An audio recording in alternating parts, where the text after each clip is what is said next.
Halo, sebelumnya Assalamualaikum warahmatullahi wabarakatuh. Kembali lagi ke channel Jiwa Bonek, channel yang menginformasikan berita terkait tentang Persebaya. Nah, jangan lupa untuk like, komen, dan subscribe karena setiap hari saya usahakan untuk upload berita terkait tentang Persebaya. Kembali lagi, Persebaya mendapatkan hasil kurang optimal dan beritanya seperti ini. Pelatih Persebaya Surabaya Aji Santoso tidak bisa menyembunyikan kekecewaan usai timnya ditahan imbang di laga lanjutan Liga 1 saat menghadapi Persija Jakarta. Dalam laga tersebut, skor berkesudahan sama kuat 3-3. Persebaya sejatinya berada di ambang kemenangan dalam laga tersebut.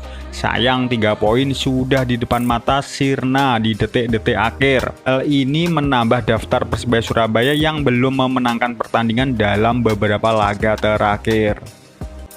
Kegagalan Persebaya Surabaya mencuri poin penuh dari Persija akhirnya dibeberkan oleh sang pelatih Aji Santoso. Persebaya Surabaya hanya bermain 3-3 atas Persija Jakarta di Stadion Kapten Iwayan Dipta, Bali pada laga pekan ke-25 Liga 1. Ketiga gol Persebaya dicetak oleh Taisei Marukawa pada menit 14, Ricky Kambuaya menit 48 dan Samsul Arif Munif pada menit 83. Sementara 3 gol Persija dicetak oleh Marco Simic. Akan Konate mencetak 2 gol pada menit ke-85 dan 90.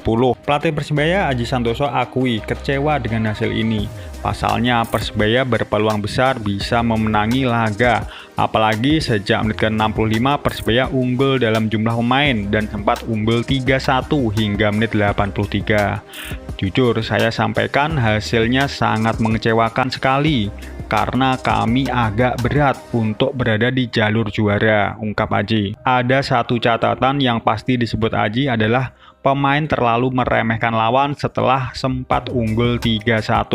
Lawan bisa memanfaatkan ini dengan berhasil memperkecil kedudukan. Kemudian bisa samakan di menit akhir melalui gol penalti. Dan melanjutkan seperti ini. Ketika menit-menit akhir anak-anak sedikit meremehkan lawan, itu yang saya benar-benar marah. Pada seluruh pemain, saya sampaikan selama peluit panjang tetap fight. Tapi setelah unggul 3-1 ada sedikit main-main. Bola di samping seharusnya diambil gak diambil. Akhirnya terjadi corner kick sehingga lawan bisa cetak gol. Keunggulan semakin menipis, justru pemain Persebaya panik. Akhirnya terjadi pelanggaran berbuah penalti pada lawan. Skor 3-2 harusnya pemain masih tetap tenang. Leading 3-2, panik akhirnya terjadi gol penalti. Pemain tidak terlalu fokus sampai peluit panjang berbunyi. Selain catatan secara tim, Aji Santoso menyinggung performa striker asingnya Arseno Valport yang mendapat 3 peluang emas di laga ini, tapi tak satu pun berbuah gol. Saya juga sudah sampaikan pada Valport, salah satu tugas striker adalah cetak gol, di mana tadi dia mencatat ada 3 peluang dan itu semua tidak terjadi gol. Itu memang masalah teknik, penyelesaian dan kurang matangnya dari dia. Kekecewaan sama juga disampaikan oleh striker Persebaya Samsul Arif. Kami dihukum dengan kesalahan kita sendiri, mendominasi permainan, unggul 3-1 melawan 10 pemain. Kemasukan 2 gol saya pikir sulit dipercaya. Hasil imbang ini memperpanjang catatan minor Persebaya dalam 4 laga terakhir tanpa kemenangan. Tambahan 1 poin tidak mengubah posisi Persebaya, masih tetap di posisi 5 klasemen sementara dengan bekal 45 poin.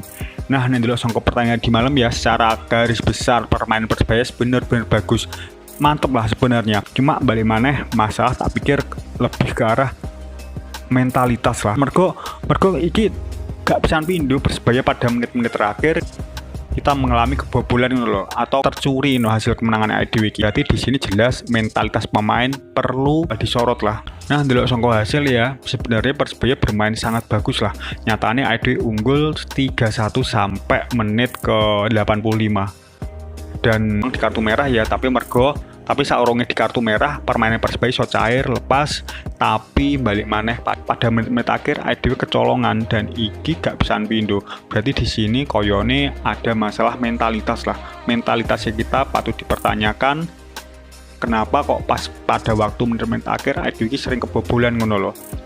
Iki bukan masalah cuma teknik lah. Arahnya tetap ke arah mentalitas.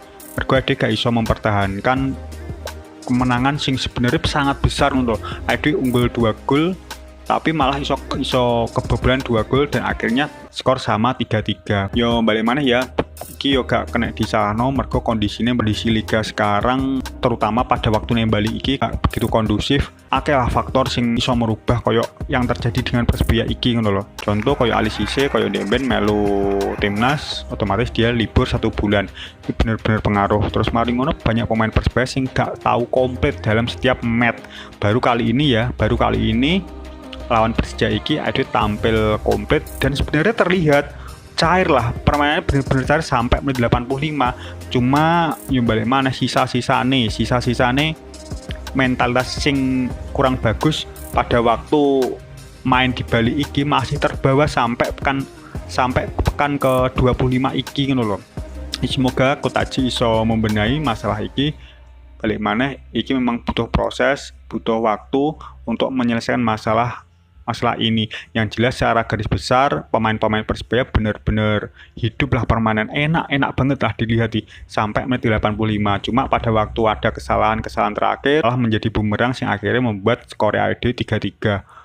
Patut disayangkan lah untuk hasil ini. Semoga untuk kedepannya ada pembenahan lebih bagus lagi, lebih mantap lagi kedepannya. Yo saumpamane AED gak iso memenangkan juara musim ini, setidaknya ini bekal lah untuk musim-musim yang akan datang bahwa kita punya squad yang benar-benar mantap sampai sekarang ngono lho. Lah nek munggo sampean seperti apa, sampean pasti punya penilaian tersendiri terkait karo performa Persebaya sampai pekan ke 25 iki.